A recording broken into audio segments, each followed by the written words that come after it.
ఆషాఢమాసం అష్టైశ్వర్యాలు పెరగాలంటే ఈ పనులు ముందుగానే చేయాలి. అందరికీ నమస్కారం. మన ఛానల్కు స్వాగతం. జూలై 15వ తేదీ నుండి అత్యంత పవిత్రమైన ఆషాఢమాసం ప్రారంభం కాబోతుంది. ఆగస్టు 12వ తేదీ వరకు ఈ మాసం ఉంటుంది. ఈ మాసం అనగానే ముందుగా మనకు గుర్తొచ్చేది గోరింటాకు, అమ్మవారి బోనాలు. జ్యోతిష్య శాస్త్రం ప్రకారం ఆషాఢ మాసాన్ని శూన్యమాసం అని కూడా అంటారు. ఈ మాసం నుండి దక్షిణాయనం దేవతలకు రాత్రి సమయం మొదలవుతుంది. ఈ కాలంలో మహావిష్ణువు యోగనిద్రలోకి వెళతారు. ఈ పవిత్ర మాసంలో తొలి ఏకాదశి, గురు పౌర్ణమి, వారాహి గుప్త నవరాత్రులు లాంటి ఎన్నో పర్వదినాలు వస్తాయి. ఈ మాసంలో ఏ దేవుళ్ళని పూజించాలి, దైవానుగ్రహం కోసం చేయవలసిన అద్భుతమైన ఇంటి పరిహారాలు ఏమిటి అనే విషయాలు మనం ఈ వీడియోలో తెలుసుకుందాం. ఆషాఢ మాసం రాగానే ఇంట్లో ఆడపిల్లలకు తప్పనిసరిగా గోరింటాకు పెట్టాలి. గోరింటాకు సాక్షాత్తు మహాలక్ష్మి స్వరూపం. ఆమె కటాక్షం ఎర్రగా పండిన గోరింటాకులో దక్కుతుంది. వర్షాకాలం వచ్చే నెలలో వర్షాకాలం కాబట్టి వచ్చే ఇన్ఫెక్షన్ల నుండి మనల్ని రక్షిస్తుంది.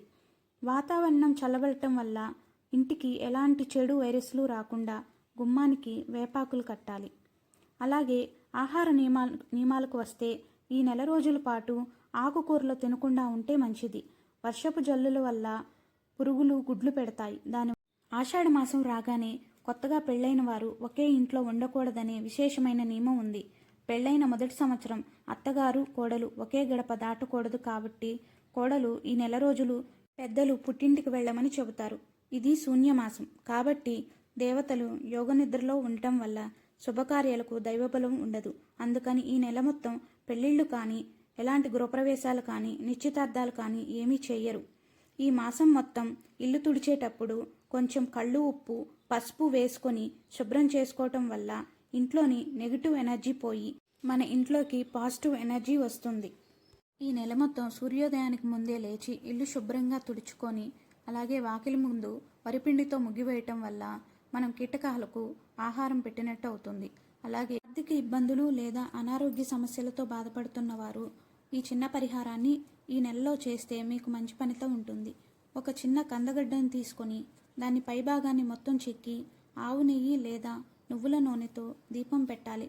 9 రోజుల పాటు దీపం ఇలా పెడితే మీకు ఆ అమ్మవారి దయ ఖచ్చితంగా లభిస్తుంది. ఎలాంటి అనారోగ్య సమస్యలు తొలగిపోతాయి. ఈ నెల ఖచ్చితంగా ఆడపిల్లల చేతులకి గోరింటాకు పెట్టాలి. ఇది నియమమే కాదు, ఇది సైంటిఫిక్ రీజన్ కూడా. ఇలా పెట్టుకోవడం వల్ల మనకు బ్లడ్ ప్రెషర్ బాగా జరిగి మనము ఆరోగ్యంగా ఉంటాం. వర్షాకాలం వల్ల వచ్చే అనేక ఇన్ఫెక్షన్ల నుండి మనల్ని కాపాడుతాయి. ఈ మాసం మనకి ఆరోగ్యపరంగానూ ఈ నియమాలు పెట్టడం జరిగింది.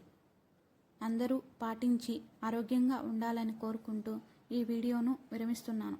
మీరు ఆషాఢంలో తీసుకోవాల్సిన కొన్ని జాగ్రత్తలు ఈ వీడియోలో చెప్పడం జరిగింది. నా వీడియో కనుక నచ్చినట్టయితే సబ్స్క్రైబ్ చేసి లైక్ చేయండి, ఇంకొకరికి షేర్ చేయండి. నమస్కారం.